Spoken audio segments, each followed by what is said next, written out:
Buenas noches, clan. ¿Cómo están? Espero que estén bien y listos para otra noche de historias de terror en Guadalajara. Deja tu like y cuéntanos desde dónde nos estás escuchando. Comencemos con la primera historia.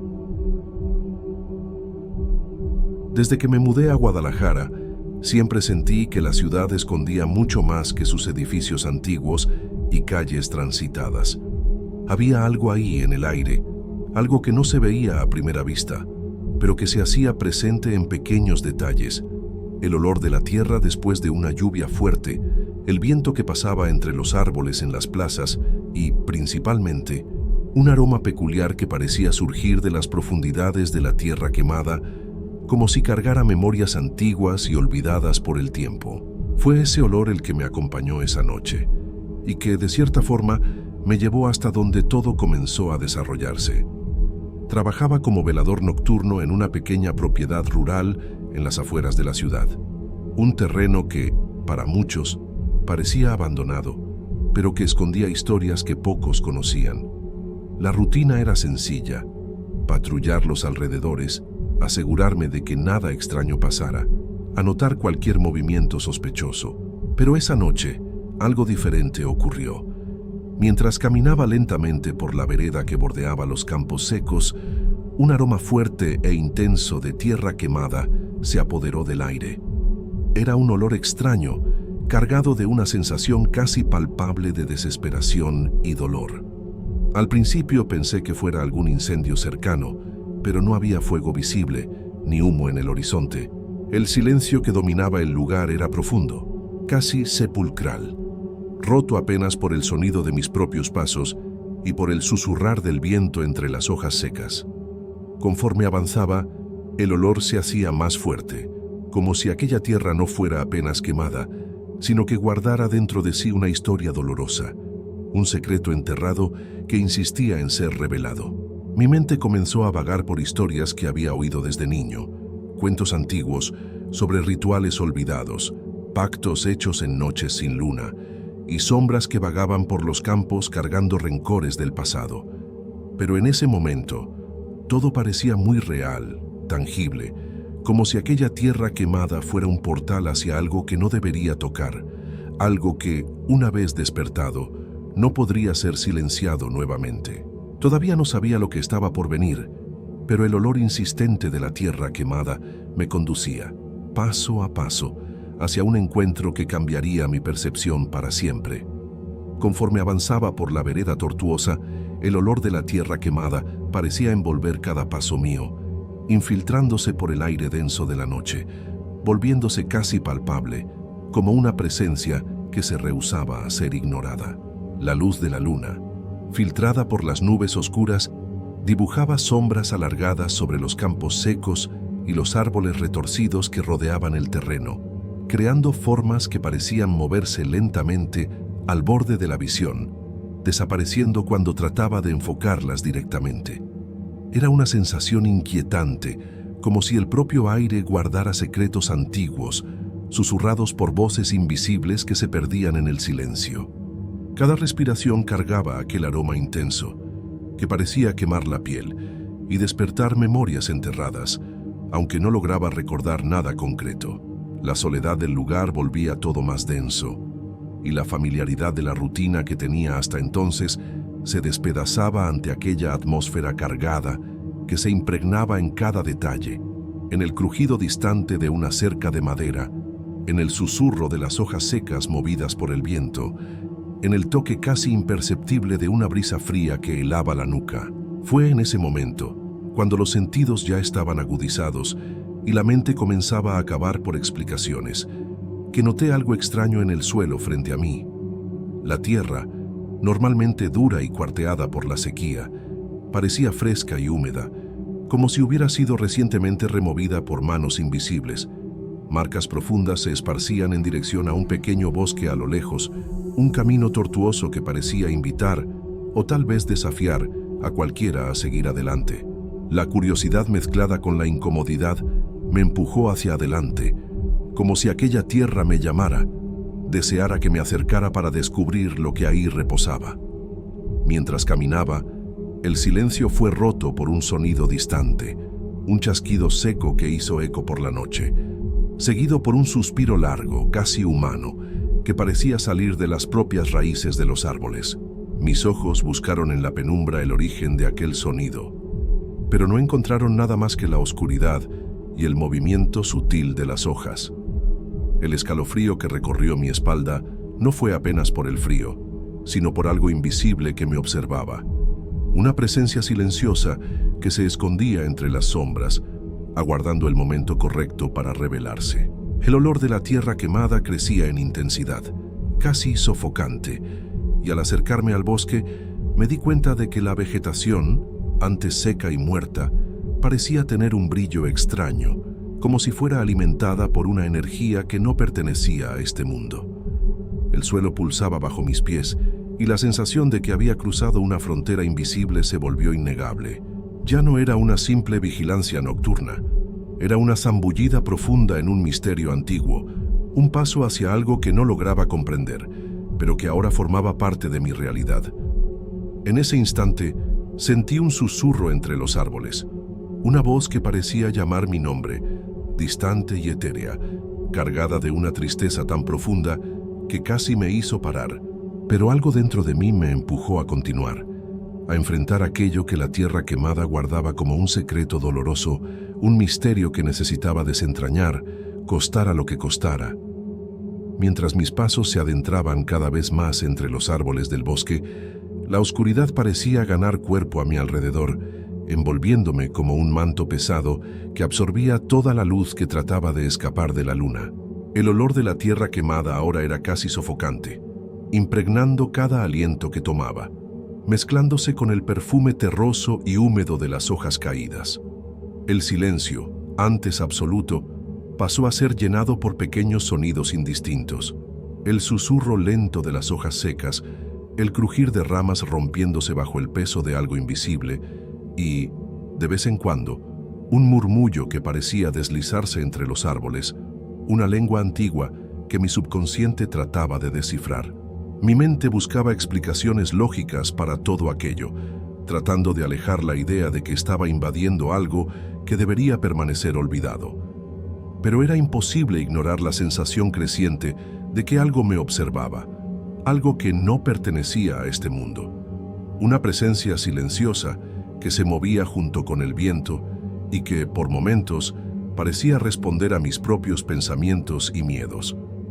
El corazón latía acelerado, pero no por puro miedo. Era una mezcla confusa de fascinación, angustia y la urgencia de entender lo que aquella tierra quemada guardaba.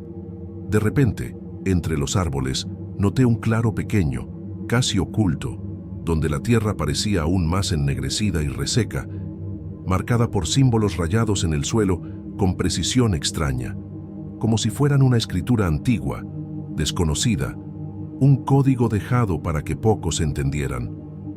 Las marcas brillaban ligeramente bajo la luz lunar, irradiando una energía opaca que parecía pulsar junto con mi propia respiración. En ese instante, el tiempo perdió su significado. Minutos se extendieron en horas y todo alrededor parecía congelado, excepto por aquel claro que vibraba con una fuerza casi viva.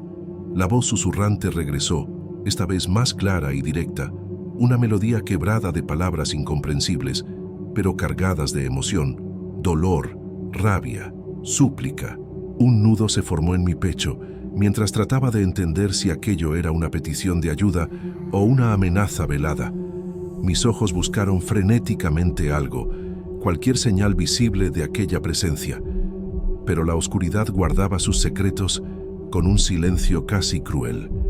Fue cuando sentí algo, un toque frío, casi transparente, que rozó mi brazo. Un escalofrío recorrió mi espalda y mi mente fue inundada por imágenes rápidas, fragmentos confusos de una historia que no conocía. Personas reunidas alrededor de una fogata, rostros marcados por el dolor, juramentos hechos bajo la sombra de la noche, un pacto sombrío con una fuerza ancestral y la quema de algo precioso enterrado ahí, bajo aquella tierra quemada. Sin saber cómo, caí de rodillas en la tierra oscura, tratando de procesar todo aquello, sintiendo que aquella tierra no era apenas un lugar, sino un receptáculo de memorias y dolores que no podían ser olvidados. Estaba ahí, en ese instante, no como un simple velador, sino como testigo y tal vez guardián de aquel secreto antiguo. El olor intenso, las voces distantes, el toque invisible, todo se juntaba en una sinfonía macabra que anunciaba que aquella noche sería el comienzo de algo que cambiaría mi vida para siempre. Un camino sin retorno que apenas comenzaba a entender. Cuando finalmente crucé el centro de aquel claro, un cambio sutil, pero definitivo, se apoderó del ambiente. El aire, que hasta entonces parecía apenas pesado, se volvió denso, casi viscoso, como si estuviera siendo comprimido por una fuerza invisible que pulsaba con una presencia antigua, una entidad que no pertenecía a este mundo. El olor de la tierra quemada, antes apenas un aroma cargado de memorias, se transformó en algo casi palpable, una neblina que me envolvía y me aprisionaba, dificultando mi respiración. Fue entonces que percibí un movimiento en medio de las sombras. Una figura comenzó a emerger lentamente, envuelta por un brillo pálido y blanquecino que parecía no reflejar la luz, sino emanarla de dentro hacia afuera, como si fuera hecha de pura esencia espectral. Sus contornos eran vagos, pero su forma humana era clara. Una presencia que caminaba sin hacer ruido. Se deslizaba sobre la tierra seca con una ligereza que contrastaba con el peso aplastante de aquel momento. Mis ojos, fijos en aquella aparición, trataron de entender lo que veía. Una mujer, o lo que quedaba de ella, con ojos que brillaban como brasas apagadas y cabello que flotaba alrededor del rostro como si fueran hilos de humo. Su piel era translúcida, marcada por sombras que se movían lentamente, como si guardaran cicatrices profundas y antiguas. En su mano sostenía un objeto que no lograba distinguir bien, algo quemado, tal vez un amuleto o un pedazo de madera carbonizada. El silencio fue roto por un susurro, ya no más viniendo del viento o de los árboles, sino de aquella propia figura. Su voz era débil, como un lamento que venía de muy lejos, pero cargada de una urgencia desesperada. «Viniste para recordar, para liberar». Las palabras apenas salían de sus labios espectrales, pero cada sílaba reverberaba en mi alma, despertando algo que no sabía que existía dentro de mí.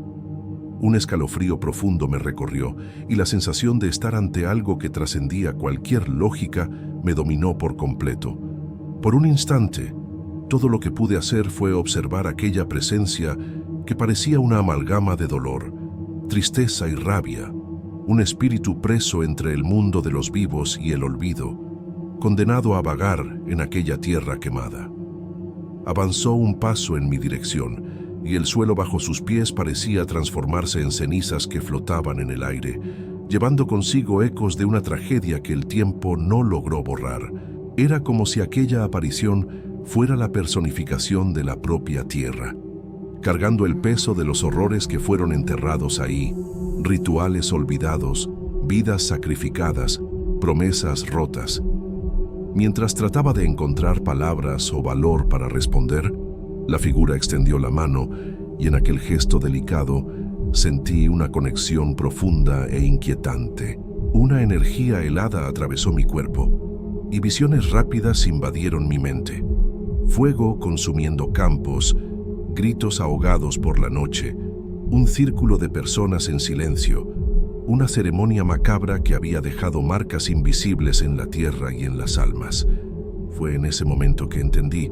Aquella tierra había quemado no solo plantas y madera, sino historias, memorias y almas que pedían justicia y descanso. Y yo, inesperadamente, había sido escogido para ser el eslabón entre ese pasado olvidado y un futuro que dependía de mi acción.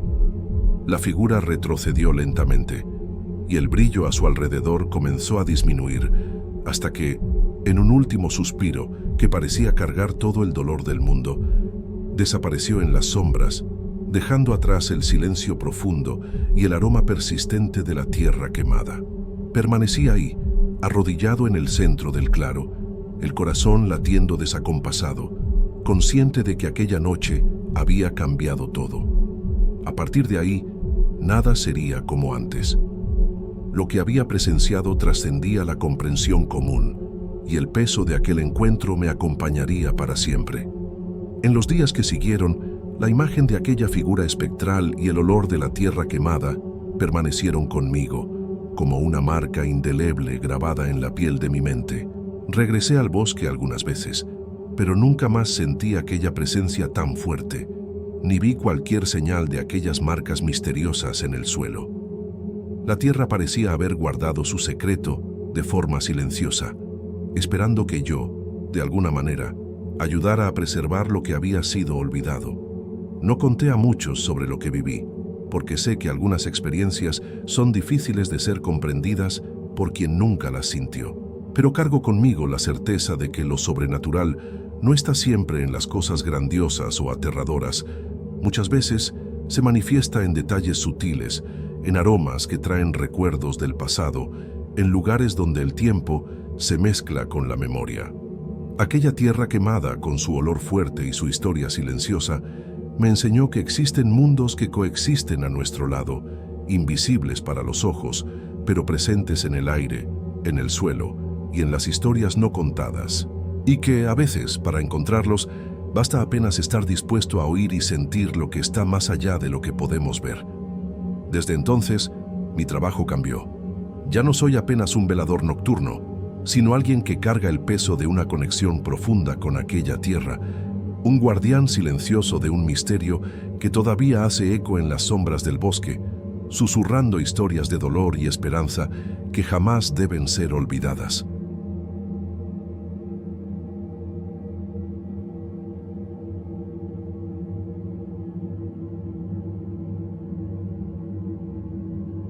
Por muchos años, caminé por la calle Libertad como quien sigue por un tramo de carretera de terracería. Con prisa, los ojos bajos, casi sin notar las ventanas, los muros, los portones cerrados con cadenas y las palmeras que proyectaban sombras oblicuas en las fachadas coloniales. Era una calle como tantas otras en la parte vieja de Guadalajara, con encanto, pero un poco olvidada, con ese aire de elegancia descolorida que sobrevive aun cuando la ciudad entera gira a otra velocidad. Trabajé ahí por un tiempo, en un despacho de arquitectura modesto, ubicado en una casa de 2 pisos remodelada. Fue en esa época que noté por primera vez la casa del número 147. No llamaba la atención a primera vista. No era una de esas casas en ruinas que despiertan el fascinio de los turistas. Tampoco tenía placas, grafitis o ventanas rotas. La fachada era sencilla, pintada de un blanco amarillento, con rejas antiguas en las ventanas de la planta baja y un portón de madera pesada que, por más que el tiempo lo hubiera corroído, todavía guardaba cierto aire de solidez. Pero había algo difícil de explicar, una incomodidad. Siempre que pasaba por ahí, algo dentro de mí se encogía. Un frío repentino me subía por la espalda y aun en los días más calurosos de marzo, me veía acelerando el paso frente a esa casa. Lo extraño es que nadie hablaba de ella, ni los vecinos, ni los compañeros de trabajo, ni los habitantes antiguos de la zona. Era como si todos fingieran que la casa no existía, como si fuera apenas una parte borrada de la calle, un tramo olvidado de la ciudad que los ojos evitaban. Fue hasta mi tercer mes ahí que alguien mencionó la casa en voz alta. Un arquitecto más grande, de esos que les encanta contar historias durante el café de la tarde, dejó escapar que había trabajado en un intento de restauración del inmueble años atrás, a petición de un inversionista que después desapareció sin dejar rastro. La casa no quiere ser restaurada, dijo, riéndose, pero con esa risa seca de quien ya vio demasiadas cosas y evita los detalles. Insistí un poco, movido más por la curiosidad que por el sentido común, y se limitó a decir que cosas pasaban ahí adentro. Cosas pequeñas, al principio, herramientas que desaparecían, puertas que se azotaban solas, voces que venían del piso de arriba cuando no había nadie. Pero después, según él, empezaron los sueños, y los ruidos, y el sentimiento, sobre todo, de que alguien siempre los observaba desde la escalera. Aquello se me quedó grabado. Aun cuando trataba de ignorarlo, volvía a acordarme de la casa al pasar por ella. Hasta que, una tarde de viernes, después de una jornada especialmente silenciosa, me quedé solo en el despacho y, sin entender bien por qué, decidí bajar por la calle. Mis pies me llevaron hasta el número 147, como si fueran atraídos por algo más profundo que la voluntad. El portón estaba entreabierto, tal vez por descuido, tal vez por invitación. Miré alrededor. Nadie. El sol ya se ocultaba detrás de los edificios, lanzando una luz dorada y triste sobre los azulejos del otro lado de la banqueta. Respiré hondo, empujé el portón con cuidado y entré.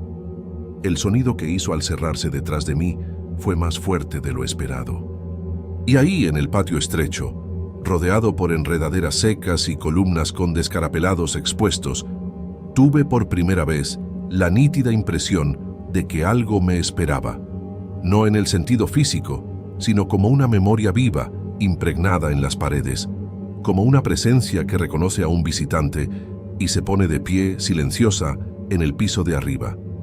La puerta principal estaba abierta de par en par, como si jamás hubiera estado cerrada con llave, y el aire que escapaba de dentro de la casa era húmedo, quieto, con ese olor característico de cuartos que ya no conocen movimiento humano desde hace mucho tiempo, una mezcla de madera podrida, yeso antiguo y algo indefinible, como perfume barato evaporado desde hace décadas, y aún así presente. El piso crujía bajo mis pasos, pero el crujido no era agudo, era un gemido profundo, sordo, como si el propio entarimado guardara memoria de quien pasó por ahí antes que yo.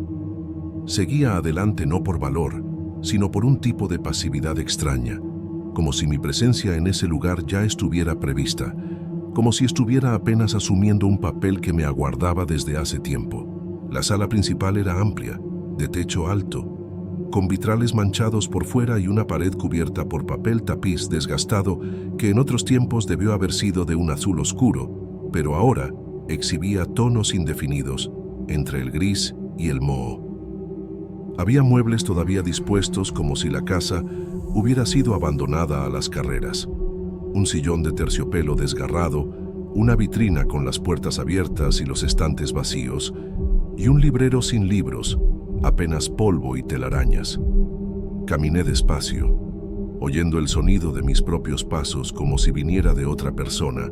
A cada cuarto que exploraba, sentía como si me adentrara no en una casa, sino en un recuerdo sólido, espeso, del cual nunca había tenido noticia, pero que, de alguna forma, me reconocía.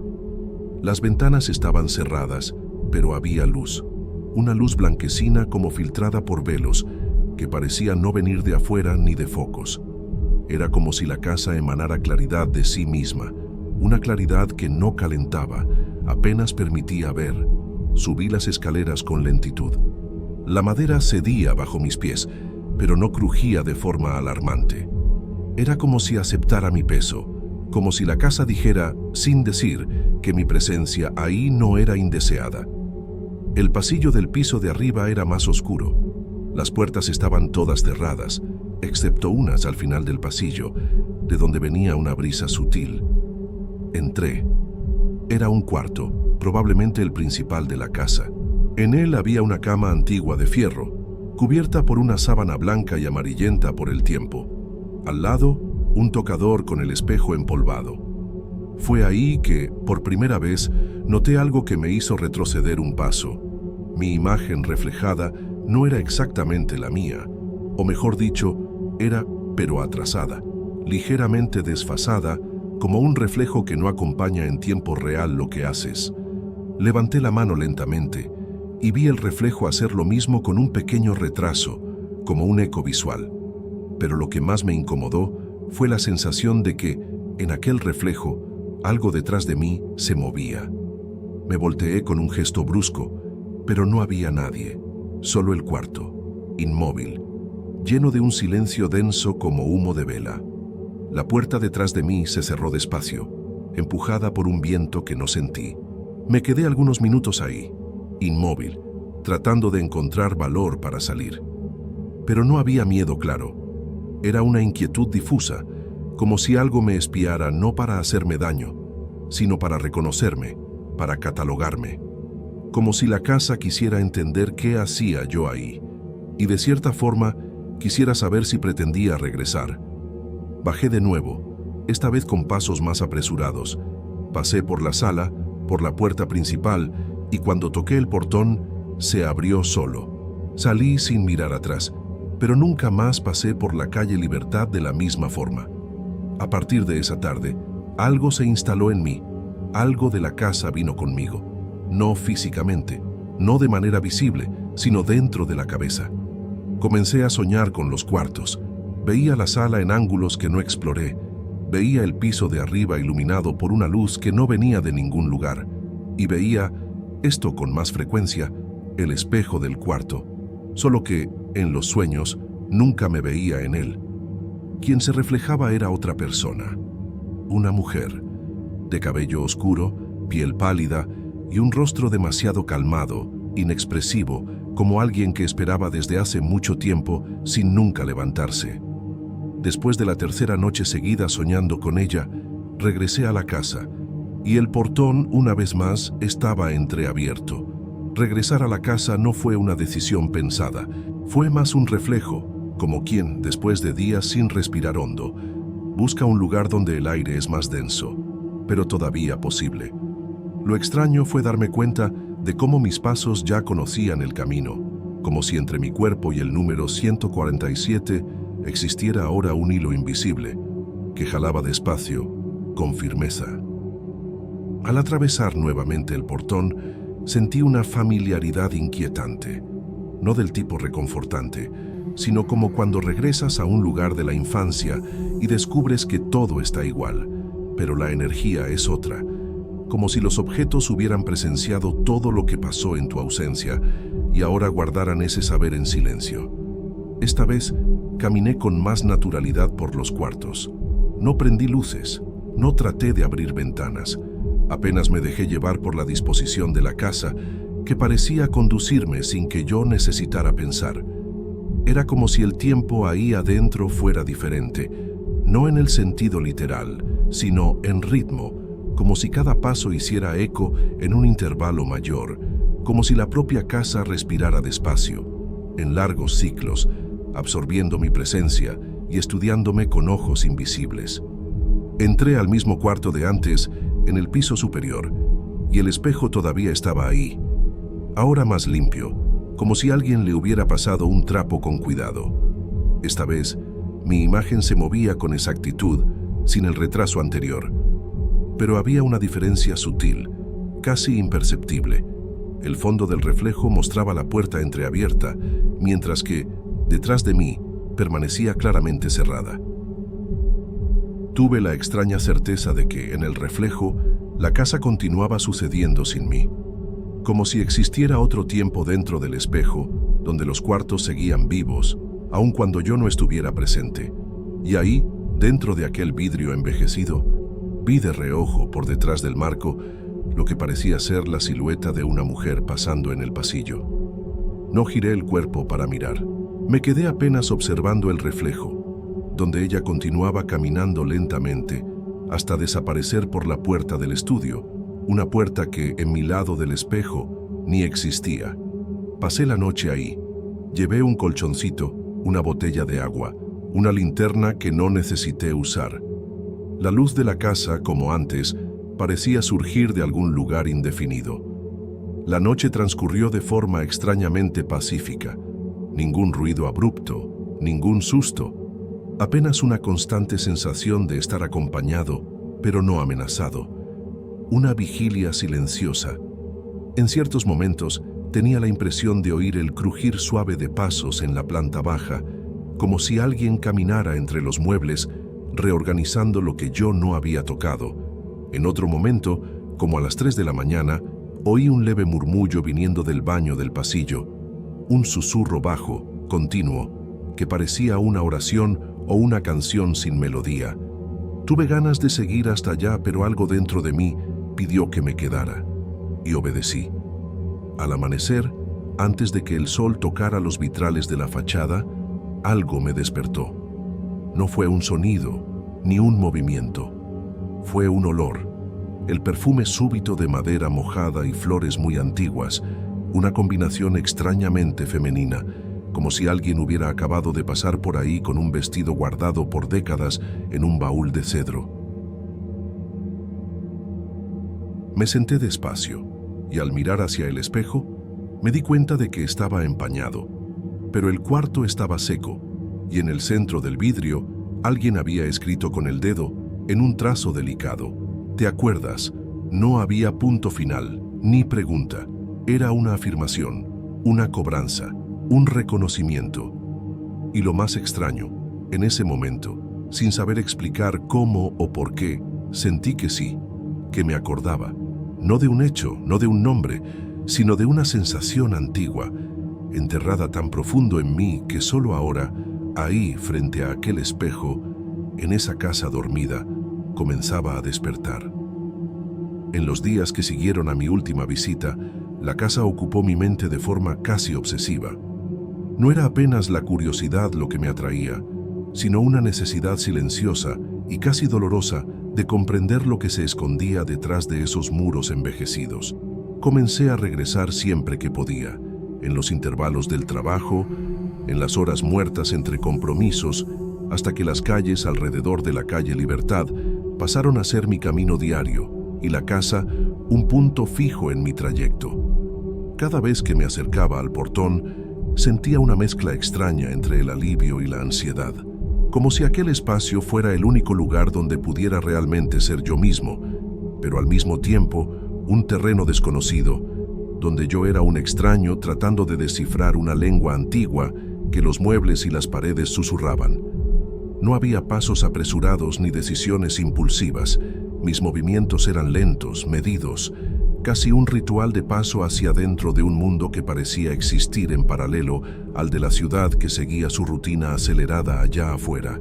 Dentro de la casa, los cuartos parecían responder a mi presencia, como si despertaran poco a poco, quitándose el polvo invisible que los envolvía.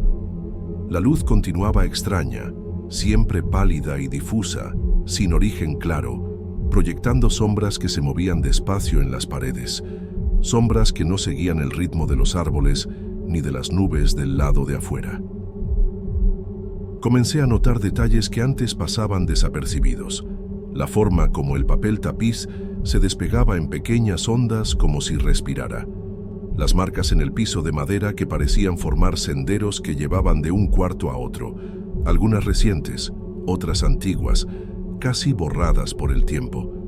También estaban los sonidos, sutiles e insistentes. El susurro que había oído en el baño la noche anterior continuaba, pero ahora se transformaba en una especie de canción, una melodía casi inaudible que parecía atravesar las paredes y alojarse en mis huesos. El crujir de los muebles, los pasos en la planta baja, el golpear suave de las puertas entreabiertas, todo esto me hacía sentir acompañado, observado, pero no de manera amenazadora. Era como si la casa estuviera viva y sus memorias fueran hechas de presencias invisibles, ecos de historias olvidadas que buscaban a alguien capaz de oírlas. Pasé a hablar con la casa, en voz baja, vacilante. No sabía si esperaba respuesta, pero sentía que necesitaba establecer un diálogo, romper aquel silencio denso que me envolvía. Decía mi nombre, contaba quién era, mis dudas, mis angustias, como si aquella presencia que todavía no comprendía pudiera oírme y ayudarme a entender lo que estaba pasando. Y en algunas noches, al mirar en el espejo del cuarto, tenía la impresión de que el reflejo me respondía, no con palabras, sino con gestos lentos, sutilmente diferentes de los míos. Un saludo que duraba segundos de más, una sonrisa que se esbozaba y desaparecía, una mirada que parecía buscar algo más allá del vidrio. La casa se volvió un espacio fuera del tiempo. El mundo allá afuera, con sus coches, voces y luces artificiales, parecía distante e irreal. Me volvía parte de aquel lugar extraño y sentía que, poco a poco, mis propias memorias se entrelazaban con las historias que la casa guardaba. En algunos momentos, Me preguntaba si no me había perdido ahí para siempre, si lo que buscaba era, en realidad, una huida de lo que yo era, o una forma de reencontrarme en una dimensión donde el pasado y el presente se mezclaban en una misma respiración lenta y continua. Pero había algo que no podía descifrar, un secreto oculto en las sombras que se rehusaban a disiparse. Una presencia silenciosa que, aunque nunca se mostrara por completo, dejaba su marca en las cosas pequeñas. Una brisa fría que pasaba por las cortinas, aún con las ventanas cerradas, un murmullo de voces bajas e indistintas, una mirada fugaz en el reflejo de una superficie pulida. Y en aquel silencio habitado, comencé a entender que la casa no era apenas un lugar abandonado, era un cuerpo que pulsaba, un corazón oculto que latía con ecos de una historia que no era mía, pero que me escogió para ser su guardián, su testigo, su confidente. Con el pasar de los días, comencé a darme cuenta de que la casa no respondía apenas a mis pasos o a mi presencia física, sino a mis emociones y pensamientos más profundos. Era como si las paredes fueran un espejo no apenas del espacio, sino de lo que yo cargaba dentro de mí, reflejando, amplificando y distorsionando los rincones más oscuros de mi mente. Algunas noches, la sensación de estar ahí era tan intensa que, aún sentado en la banqueta frente al portón, podía sentir una presión suave, casi como un abrazo invisible, que me envolvía y al mismo tiempo me atrapaba. Los sueños pasaron a ganar una nitidez inquietante. No soñaba simplemente con la casa, vivía dentro de ella, caminaba por los pasillos vacíos, oía voces distantes que me llamaban por mi nombre. Sentía el toque de manos frías que se deslizaban por mi piel, pero que desaparecían siempre antes de que pudiera comprender su origen. La línea entre el sueño y la vigilia se volvió tenue, y en algunos momentos, al despertar, no tenía certeza de si realmente había salido de aquel lugar etéreo. En una de esas noches, desperté súbitamente, con el corazón acelerado, para encontrar el cuarto iluminado por una luz pálida que no venía de la calle ni de los focos. Miré hacia el espejo y por primera vez no vi mi reflejo, sino el de una mujer de cabello oscuro y ojos profundos que me observaba fijamente, con una expresión que mezclaba tristeza y una extraña expectativa. Por un instante sentí que trataba de decirme algo, pero la palabra jamás llegó. Entonces la luz se apagó y me quedé solo, con la respiración jadeante y la piel fría. Durante el día, el peso de aquella imagen me acompañaba como una sombra invisible. Regresé a explorar la casa con un cuidado casi reverente, atento a cada detalle que pudiera darme pistas sobre quién era aquella mujer, por qué su imagen habitaba el espejo y qué esperaba de mí. Encontré, en un cajón escondido del tocador, un pequeño diario con páginas amarillentas por el tiempo. La caligrafía era delicada, casi infantil, y las palabras hablaban de una joven que había vivido ahí, esperando por un regreso que nunca pasó, y de un secreto enterrado en la propia fundación de la casa. No sé cuánto tiempo me quedé leyendo aquellas páginas, envuelto en una mezcla de fascinación y angustia, como si estuviera descubriendo pedazos de un rompecabezas que explicaría todo. O tal vez no explicaría nada, sino que profundizaría el misterio. Cada línea me acercaba más a la casa, a la mujer, al silencio que dominaba aquel espacio. Fue en ese momento que me di cuenta de que ya no estaba apenas visitando un inmueble antiguo. Me había vuelto parte de la historia de aquella casa, un eslabón invisible en una cadena de acontecimientos que trascendía el tiempo. Y, a pesar de todo, a pesar del peso y la duda, algo dentro de mí se rehusaba a desistir. Como si la casa fuera, al mismo tiempo, una cárcel y un refugio, un lugar donde el pasado clamaba por ser oído y el futuro todavía no tenía valor de llegar. En los días siguientes al descubrimiento del diario, cada visita a la casa parecía revelar un nuevo secreto, escondido entre sus paredes gastadas por el tiempo. Las sombras danzaban con más intensidad en las esquinas de los cuartos, y los sonidos, antes apenas sugeridos, comenzaron a volverse más nítidos. Pasos lentos en el pasillo, el crujir de los muebles que parecían moverse solos, el susurro de voces casi imperceptibles que escapaban de detrás de las puertas cerradas. El silencio, que antes parecía pesado y absoluto, se transformaba ahora en una presencia viva, llena de matices y secretos. Al leer las palabras escritas por la joven que había vivido ahí, me di cuenta de que sus memorias estaban impregnadas en las paredes, como si el propio tiempo se hubiera doblado para aprisionar aquellos momentos dentro de aquel espacio. Ella hablaba de esperas interminables, de noches pasadas mirando por la ventana, con la esperanza de un regreso que nunca vino, de encuentros que la realidad negaba, pero que su mente mantenía vivos en sueños e ilusiones. Había una tristeza profunda, un vacío que parecía hacer eco silenciosamente en cada rincón de la casa. Pasé a sentir que la casa no era apenas un lugar, sino una extensión del alma de aquella joven, un alma que permanecía ahí, presa entre las paredes, esperando por alguien que pudiera entender su sufrimiento y tal vez liberarla. La sensación de estar siendo observado ya no era un mero desasosiego, era un vínculo que se estrechaba, una comunicación silenciosa que pulsaba en el aire, en las texturas del papel tapiz descascarado, en el olor húmedo de la madera antigua, en el brillo fugaz del espejo. Cierta tarde, mientras examinaba el desván, encontré objetos que parecían olvidados desde hace décadas. Una muñeca de porcelana con el rostro cuarteado, cartas amarillentas dentro de una caja de metal, fotos descoloridas, enmarcadas por manos invisibles. Todo ahí hablaba de una vida interrumpida, de historias que se entrelazaban con mi propia existencia en aquel lugar extraño. La muñeca, especialmente, parecía tener una mirada inquieta, como si acompañara cada movimiento mío, pidiendo atención, suplicando para no ser olvidada.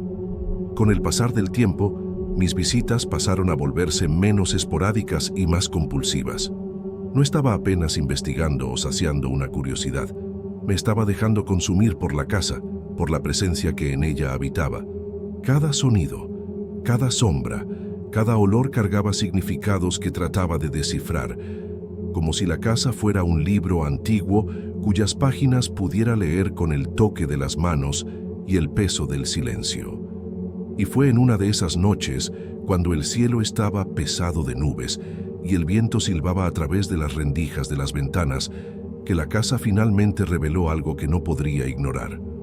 Mientras estaba en el pasillo del piso superior, sentí una brisa helada envolverme, como si una mano invisible hubiera deslizado por mi brazo. El aire parecía vibrar, y un sonido distante, un lamento bajo y arrastrado, comenzó a hacer eco por las paredes.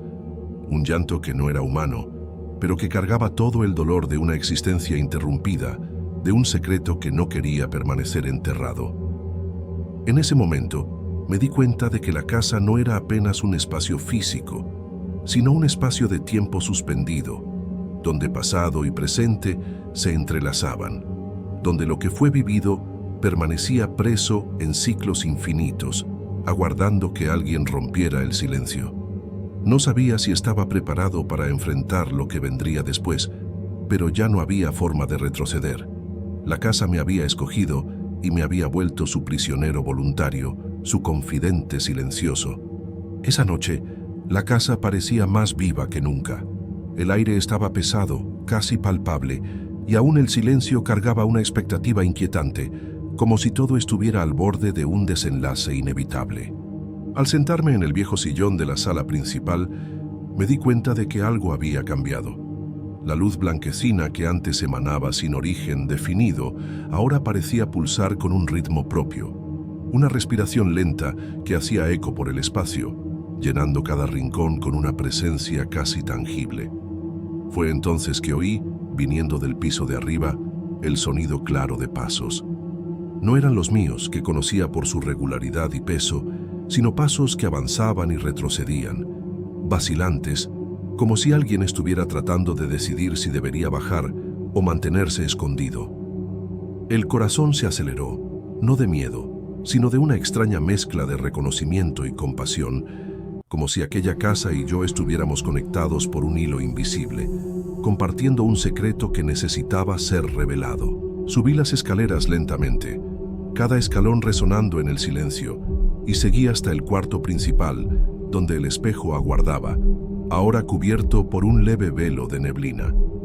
La atmósfera parecía densa, casi sofocante, y por un momento dudé en mirarlo, consciente de que aquello podría cambiar todo.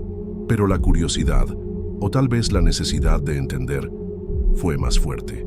Cuando finalmente encaré el vidrio, la neblina se disipó como si una mano delicada la hubiera apartado, revelando no mi reflejo, sino el rostro de aquella mujer que había visto en los sueños y en las noches solitarias.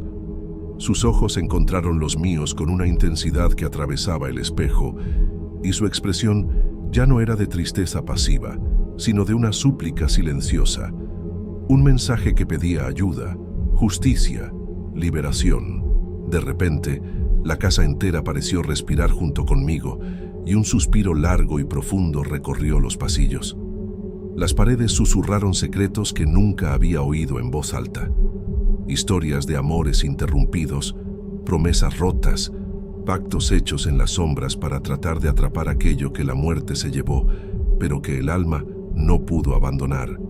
El diario, las sombras, las voces, todo tenía sentido ahora.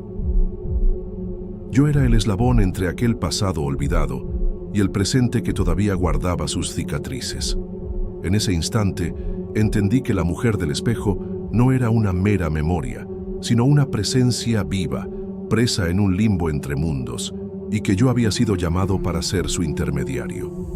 La casa me reveló su secreto más profundo, un pacto ancestral, una traición silenciosa que la había condenado a esperar eternamente hasta que alguien reconociera su dolor y ayudara a romper la cadena que la atrapaba. Mientras las luces de la casa oscilaban en un ritmo frenético, sentí que algo se acercaba, una sombra que no necesitaba ser vista para ser sentida, una energía antigua que llenaba el aire y me envolvía como un manto pesado. Ya no había vuelta atrás, y sabía que mi jornada en aquel lugar sería diferente de todo lo que había experimentado. No era apenas un visitante, sino parte de una historia que todavía no terminaba, una historia que ahora comenzaba a revelarse en su totalidad. El aire dentro de la casa parecía vibrar en una frecuencia que nunca había sentido antes, como si cada átomo del ambiente estuviera sintonizado con una fuerza invisible, pulsante, casi viva.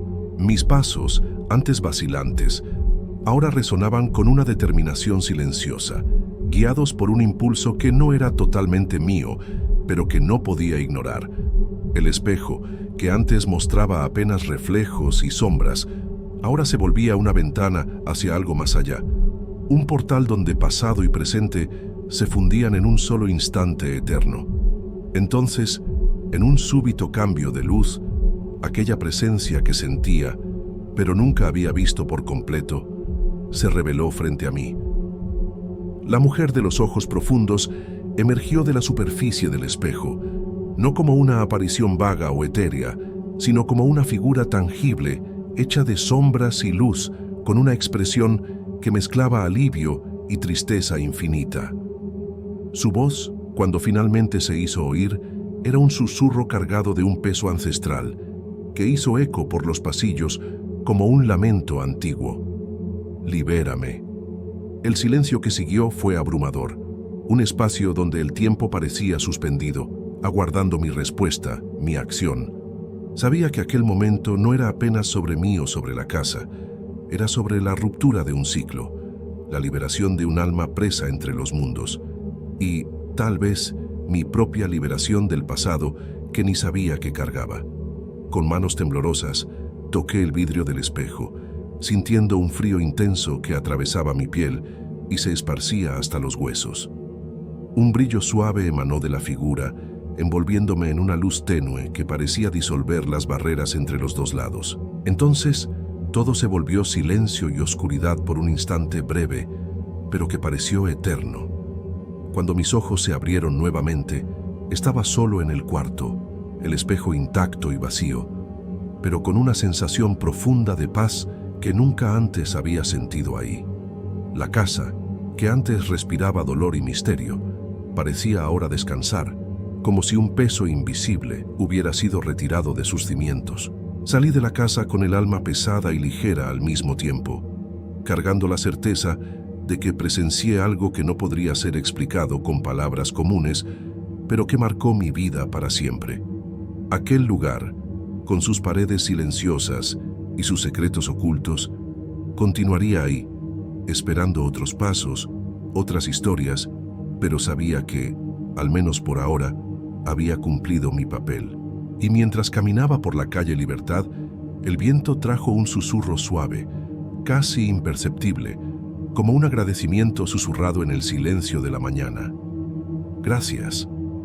Desde esa noche, la casa de la calle Libertad nunca más fue apenas un edificio antiguo para mí. Se volvió un fragmento vivo de mi historia, un lugar donde el tiempo y la memoria se entrelazan de formas que desafían la lógica y la razón.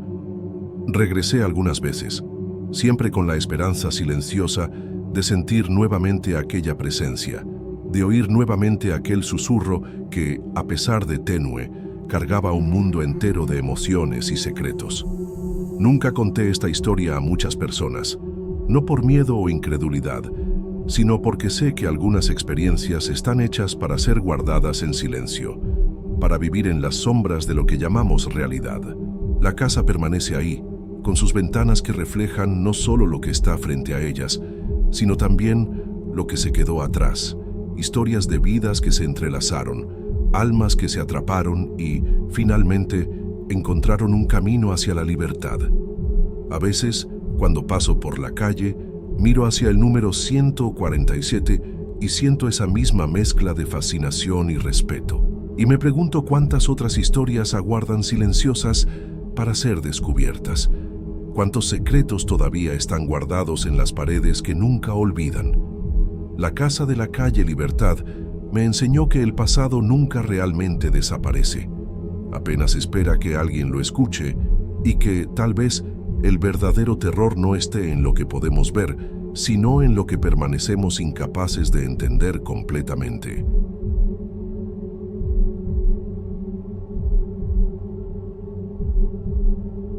Hace unos años, cuando todavía era becario en el acervo del Instituto Cultural Cabañas, tuve acceso a muchos documentos y objetos que hoy no sé si debían estar ahí. Antigüedades olvidadas en bodegas, cajas con etiquetas borradas, cuadros enrollados en trapos húmedos que nadie tocaba desde hacía décadas. La mayor parte del tiempo, mi trabajo consistía en catalogar piezas de origen dudoso, reliquias que nadie sabía si tenían valor real o si eran apenas acumulación de décadas de donaciones mal organizadas. Me gustaba aquello, la soledad de los salones vacíos, el olor a madera vieja, el sonido amortiguado de mis propios pasos haciendo eco entre los pasillos de techo alto. Era como si me hubieran transferido a un tiempo más lento, donde nada más existía además del polvo, del barniz viejo y de la paciencia. Nunca pensé que algo ahí pudiera tocarme más que una simple sensación de nostalgia. Pero entonces encontré el cuadro. Estaba recargado atrás de una hilera de estantes de fierro en el sótano, envuelto en una sábana gruesa y manchada, como si alguien hubiera tratado de esconderlo a propósito. No había ficha de entrada, número de inventario u origen registrado. Apenas una pequeña etiqueta descolorida, escrita a mano, no mover. Me pareció curioso. En medio de tantas piezas olvidadas, ¿por qué aquel, en específico, tenía esa orden? Cuando quité la sábana, sentí inmediatamente el olor fuerte a moho, pero no era solo eso. Había algo más. Un olor metálico, seco, como si aquella tela hubiera estado mucho tiempo en contacto con algo muerto. El cuadro era grande, con marco negro, pesado y bien trabajado, cosa de época, principios del siglo XX tal vez. El lienzo, sin embargo, estaba casi todo ennegrecido. La capa de mugre y barniz oxidado escondía los colores originales, y lo único visible era el contorno de una figura femenina, de pie, de vestido negro largo, el rostro ligeramente volteado hacia el lado y cubierto por una sombra espesa. Algo en ella me incomodaba, pero no pude explicar de inmediato. No era el estilo ni la ejecución, sino una sensación extraña de presencia, como si, aún borrada, aquella mujer todavía estuviera mirando. Llevé el cuadro al salón de conservación por impulso, sin siquiera registrar la salida. Había algo en mí que quería limpiarlo, sacarlo a la luz, restaurar su imagen, tal vez hasta descubrir su origen. Fue un error que, hasta hoy, me persigue en los reflejos de los vidrios, en las madrugadas mal dormidas y en todos los espejos que evito mirar por mucho tiempo. Comencé el proceso de restauración en silencio, como siempre hacía. El instituto dejaba a los becarios tareas menores, pero como yo pasaba casi todas las tardes solo en el salón de conservación, un salón sin ventanas, con luces frías y una quietud que a veces parecía suspendida en el tiempo, me sentía a gusto para dedicarme con más cuidado a las piezas que pocos querían tocar. Para el cuadro de la mujer, preparé todo con rigor: pinceles finos, solventes suaves, bisturíes de precisión y lámparas de inspección con diferentes espectros. Quería entender qué había bajo aquel barniz ennegrecido. A primera vista, pensé que fuera apenas un retrato dañado por la humedad y por los años de olvido. Pero conforme removía delicadamente las capas superficiales de mugre y residuos, la imagen que surgía comenzaba a afectarme de manera difícil de describir. La mujer tenía un vestido de luto antiguo, probablemente del cambio del siglo XIX al XX. La tela, representada con precisión obsesiva por el artista, caía en capas pesadas, con detalles de encaje en los puños y en el cuello. Sus brazos estaban juntos al cuerpo, rígidos, y las manos, largas, delgadas, casi esqueléticas, sostenían algo que todavía no pude identificar de inmediato, algo envuelto en una tela rojo oscuro. Pero fue al llegar al rostro que sentí el primer escalofrío de verdad. La sombra que lo cubría parecía no ser de la pintura, sino del propio lienzo. Como si la oscuridad fuera una capa viva que se rehusaba a salir, aún con solventes específicos, aún con luz directa. Yo tallaba, raspaba con el bisturí delicadamente, pero era como si la sombra se regenerara a cada toque, como una neblina impregnada en la pintura. Y peor, en determinados ángulos, juro por todo lo más sagrado, parecía que se movía. Al principio pensé que fuera un truco de iluminación, pero hubo un momento en que tuve certeza. El rostro de ella estaba diferente de lo que había visto el día anterior. Lo que antes era una sombra homogénea y estática, ahora parecía delinear vagamente el contorno de una cara, con la barbilla inclinada un poco más hacia adelante, como si ella estuviera proyectándose. El detalle más sutil y más aterrador fue la mirada. No había ojos pintados ahí, pero el lienzo me observaba con un peso que era imposible ignorar. Comencé a sentirme como si hubiera otra persona conmigo en el salón. La luz parecía vacilar alrededor del marco, y entonces vino la parte que más me incomodó. La mujer no estaba apenas ahí, parecía esperar algo. En las noches siguientes comencé a tener sueños extraños. Siempre despertaba a la misma hora, poco después de las 3 de la mañana, con la sensación de que alguien me había llamado. Un sonido agudo, como un susurro viniendo del fondo de un pasillo. Y en el sueño, o tal vez no fuera sueño, ya no sé, caminaba por el museo vacío, sintiendo mis pasos hacer eco entre los pasillos oscuros hasta llegar al salón de conservación. Ahí adentro, la lámpara parpadeaba y el cuadro estaba diferente. La mujer había salido del centro del lienzo. El fondo permanecía igual, pero ella estaba posicionada en la esquina inferior derecha, parcialmente volteada hacia mí.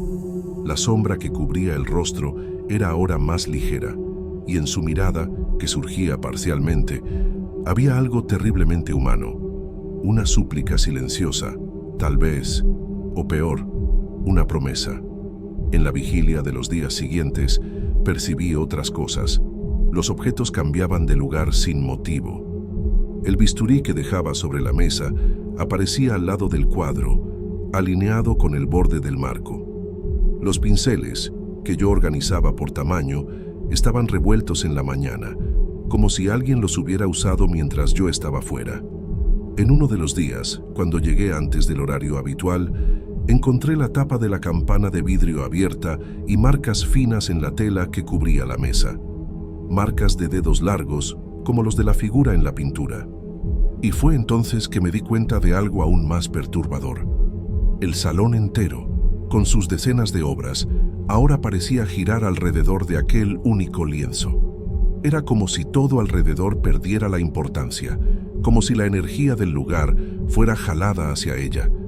Hasta las otras imágenes, retratos antiguos, paisajes, naturalezas muertas, parecían más apagadas, más muertas. El cuadro de la mujer, al contrario, parecía volverse más vivo cada día. Con el pasar de las semanas, mi rutina se deshizo como papel mojado.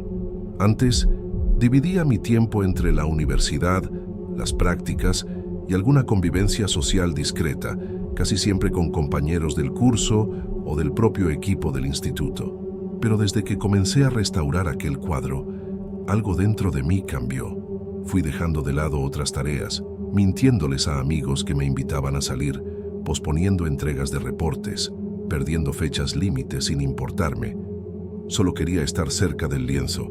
Sentías, honestamente, que si me ausentaba por mucho tiempo, algo malo podría pasar. Como si la figura de la mujer dependiera de mi presencia para continuar presente. Hubo una tarde, como a las 5, en que me di cuenta de que estaba susurrando. No era común que hablara solo, y menos en un ambiente de trabajo. Pero ahí estaba yo, inclinado sobre la mesa, murmurando palabras que no podía identificar conscientemente. Cuando me di cuenta, paré y retrocedí con un escalofrío en la nuca. Las palabras parecían en otro idioma, algo antiguo, gutural, como si estuviera repitiendo una oración o invocación aprendida por ósmosis. El salón estaba absurdamente silencioso en ese momento, y la figura de la mujer, medio borrada todavía, parecía proyectarse más hacia afuera del marco. Era como si la pintura ganara espesor. Ya no más pintura sobre lienzo, sino volumen, densidad, profundidad. Las luces del techo, fluorescentes, empezaron a parpadear con frecuencia. Al principio pensé que fuera problema del cableado, pero solo pasaba cuando yo estaba ahí. Y siempre cuando me acercaba al lienzo. Una noche, por insistencia de un compañero que se preocupaba por mi estado, acepté dormir fuera de la ciudad, en casa de mis tíos en Zapopan. Fue la primera noche en semanas que no me quedé cerca del cuadro. Y también la primera noche en que soñé con ella de verdad, ya no más con la imagen pintada, sino con una mujer de carne y hueso, parada a los pies de la cama, envuelta en una sombra negra tan densa que parecía absorber la luz de la propia noche. Me miraba inmóvil y sus ojos, ahora visibles, dos esferas húmedas y opacas, me atravesaban con un reconocimiento profundo, casi íntimo, como si ya me conociera, como si me esperara desde hace mucho tiempo. Desperté con las manos heladas, el cuerpo empapado de sudor y un corte fino en la muñeca izquierda, como hecho con una navaja. No sangraba mucho, pero era profundo lo suficiente para que sintiera un ardor extraño, como si la piel estuviera marcada por dentro. Al día siguiente, sin poder explicarles a mis tíos lo que había pasado, regresé al instituto antes del horario. Entré al salón de conservación y me topé con algo que me heló el estómago. La silla en que suelo trabajar estaba volteada hacia el cuadro, como si alguien la hubiera ocupado. Sobre la mesa, al lado de mis utensilios de restauración, había una rosa seca, oscura como ceniza, y un pequeño charco de agua, como si alguien o algo hubiera llorado ahí. Nadie del equipo sabía cómo había llegado eso ahí. Nadie había accedido al salón durante mi ausencia. Las cámaras, cuando las revisaron, tenían la grabación fallada entre la 1 y las 4 de la mañana. Una falla selectiva, un apagón que no afectó el resto del edificio.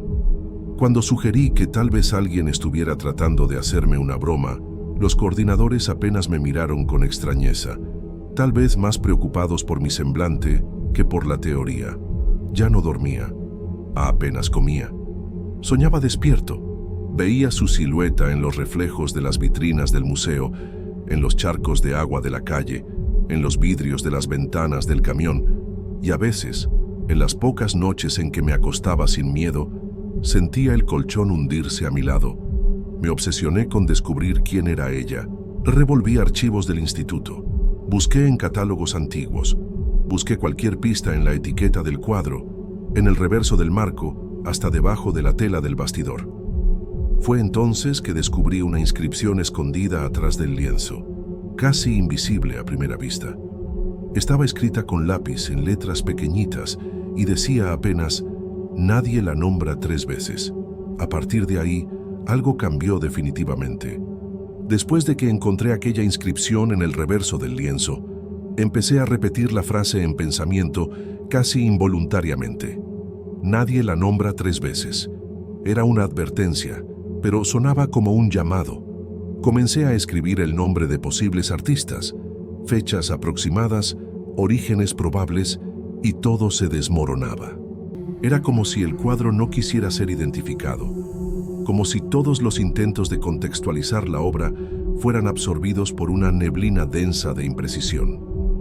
Mientras más investigaba, más las informaciones se contradecían o desaparecían. Documentos que habían sido archivados simplemente se esfumaban. Páginas de libros antiguos estaban en blanco cuando volvía a consultarlas. Era como si, al tocar su historia, yo moviera algo que no debía, y el propio tejido de la realidad conspirara para mantenerme en la ignorancia.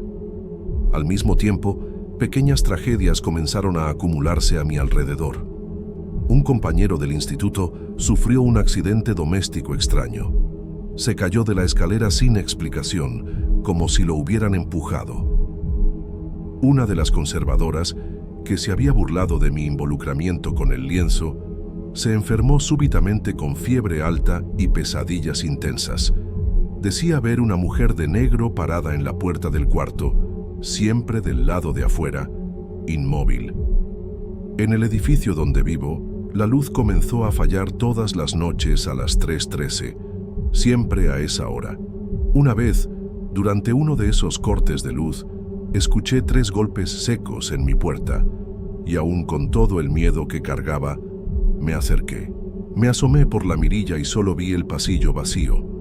Pero cuando me di la vuelta, la pantalla de la televisión, apagada, reflejaba una silueta de mujer sentada en el sillón, exactamente en el lugar donde yo estaba segundos antes.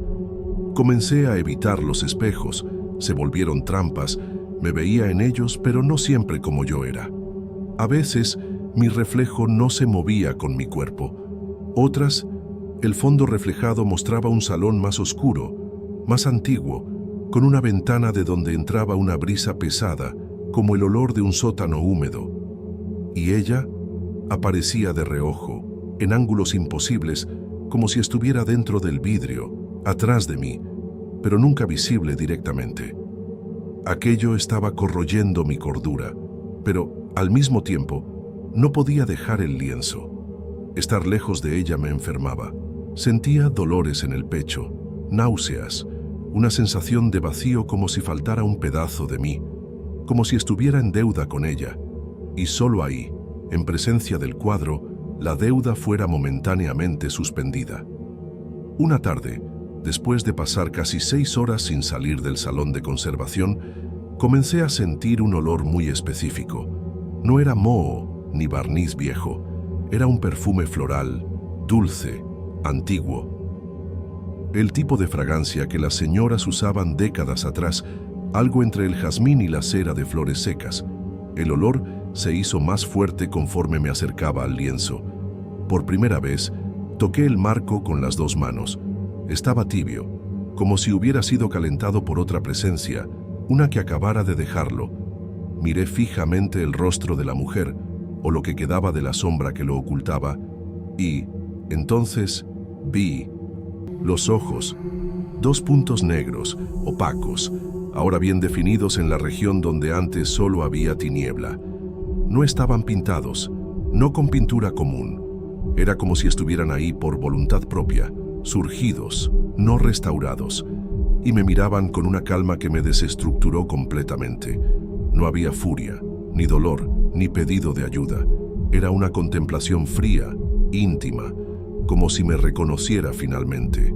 Esa noche, cuando salí del instituto, vi algo que hasta hoy me rehúso a considerar delirio. Caminaba por la calle Independencia, ya oscura, cuando noté a una mujer caminando delante de mí. Pasos lentos, vestido largo, cabello recogido en un chongo sencillo.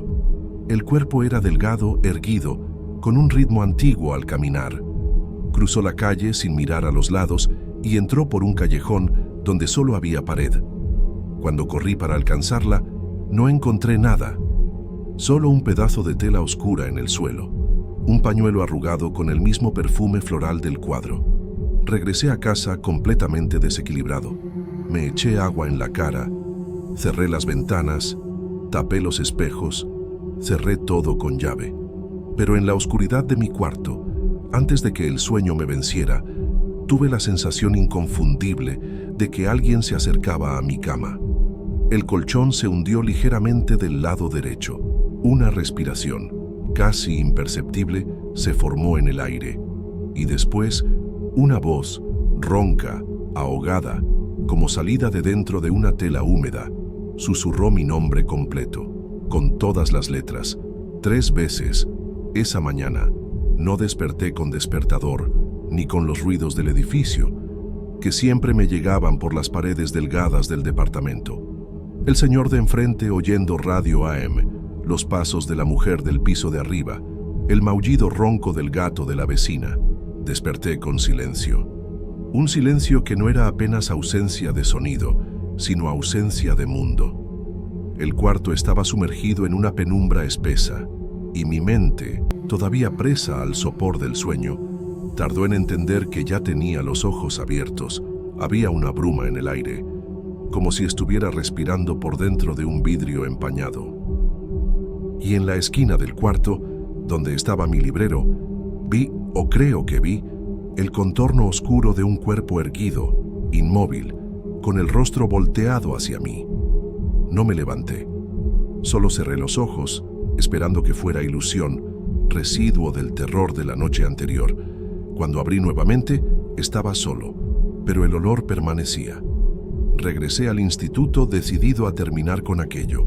Llevaría el cuadro de vuelta a la bodega, o lo quemaría si fuera necesario. Ya no me interesaba el origen, la historia, el valor artístico. Había algo fundamentalmente malo en aquel lienzo, algo que no debía ser tocado y menos traído a la luz. Cuando llegué al salón, la puerta estaba entreabierta. No era común, aquello era una violación de protocolo. Empujé con cautela y luego noté que la luz del techo oscilaba, no parpadeaba, sino pulsaba, como si respirara. El cuadro estaba fuera de la mesa. Estaba en el suelo, recargado en la pared, en un ángulo chueco, y delante de él, de espaldas a mí, una figura agachada. Al principio pensé que fuera algún compañero del equipo, pero no había sonido ni movimiento, apenas aquel cuerpo, curvado delante del lienzo como en oración. Grité, pero no hubo respuesta. Di un paso vacilante, y en ese instante la figura se volteó lentamente. Era ella. No una visión, no un reflejo, no una sensación.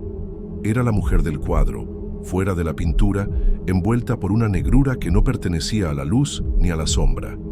Su rostro, ahora visible, era de una palidez grisácea, con la piel delgada y pegada a los huesos, los ojos hundidos y líquidos, como pozos oscuros donde nada se reflejaba. Pero no había violencia ahí, no había amenaza, apenas una mirada de reconocimiento, de reencuentro. Se levantó flotando ligeramente sobre el suelo y extendió la mano hacia mí. Aquella mano larga, delgada, con dedos que parecían pertenecer a un cuerpo más grande que el visible. Retrocedí, pero no corrí. El salón entero estaba impregnado de una fuerza que hacía cualquier movimiento imposible. Se acercó hasta que nuestros rostros estuvieron a centímetros, y ahí, en silencio absoluto, susurró palabras que no reconocí. Un idioma sin vocales, hecho de vibraciones secas y sílabas cortadas, y entonces lentamente regresó al lienzo. Pero no como antes, no caminó hacia dentro de él, ni se disolvió en neblina. El lienzo la absorbió como si fuera un líquido jalado por capilaridad. Su imagen, que antes era estática y sombría, ahora estaba nítida. Estaba ahí, de cuerpo entero, en posición central, mirando directamente hacia afuera, con el rostro completamente revelado. Con los ojos abiertos, y entendí, había completado el ciclo. La pintura no era apenas un receptáculo, era un portal, y mi función, consciente o no, era restaurarlo para que ella regresara. Bajé las escaleras corriendo, el sonido de mis pasos reverberando como martillazos en el concreto. Traté de explicar lo que había pasado, pero mi boca parecía no articular bien. Los labios no encontraban las palabras. Me mandaron a casa, y días después mi nombre fue discretamente retirado del equipo de conservación. Nunca hubo mención oficial del cuadro, ningún registro de su entrada, ningún reporte de restauración. Desapareció del catálogo, desapareció del acervo, pero sé que todavía está ahí. Y a veces, cuando paso enfrente del instituto, juro que veo, por las ventanas superiores, un bulto parado atrás del vidrio, alto, inmóvil, con un ligero brillo en el marco oscuro. Y cuando cierro los ojos, todo lo que escucho es aquella misma frase, repetida en mi mente, por una voz que nunca más dejó mi pensamiento. Nadie la nombra 3 veces. Hace años que dejé Guadalajara. No regresé al instituto, tampoco a la universidad. Corté contacto con casi todos de la época, no por coraje, sino porque era difícil mantener lazos con personas que jamás entenderían lo que vi. Hoy vivo en un lugar más apartado, un pueblo pequeño donde nadie me conoce por el nombre completo. Tengo un taller sencillo, donde restauro cuadros anónimos, casi todos sin valor histórico. A veces me pregunto si no fue ella quien me escogió desde el principio, si mi vocación por el cuidado de imágenes antiguas no era apenas un pretexto para que, un día, me topara con aquel lienzo, como si mi vida entera fuera un largo camino hacia un solo gesto. Tocarla, liberarla. Nunca más trabajé con retratos. No soporto los ojos pintados. Evito figuras humanas, aun en formas abstractas. Hay algo en los ojos representados que me incomoda, tal vez porque, en el fondo, sé que algunos de ellos miran de verdad, no como reflejos de pintura y luz, sino como portales pequeños y silenciosos por donde todavía espían las cosas que no pertenecen a nuestro mundo. A veces sueño con ella, la mujer del cuadro, siempre parada, en el mismo vestido, con el mismo rostro pálido y los ojos pesados como piedra de río. No habla, solo me observa desde alguna esquina, atrás de una puerta, sentada al final de un pasillo, reflejada en un charco de agua o en el vidrio oscuro de un camión en movimiento. Y en esos sueños no tengo miedo, tengo nostalgia, una nostalgia amarga, incómoda, como si hubiera dejado algo inacabado, como si ella todavía esperara, por algo, o por mí.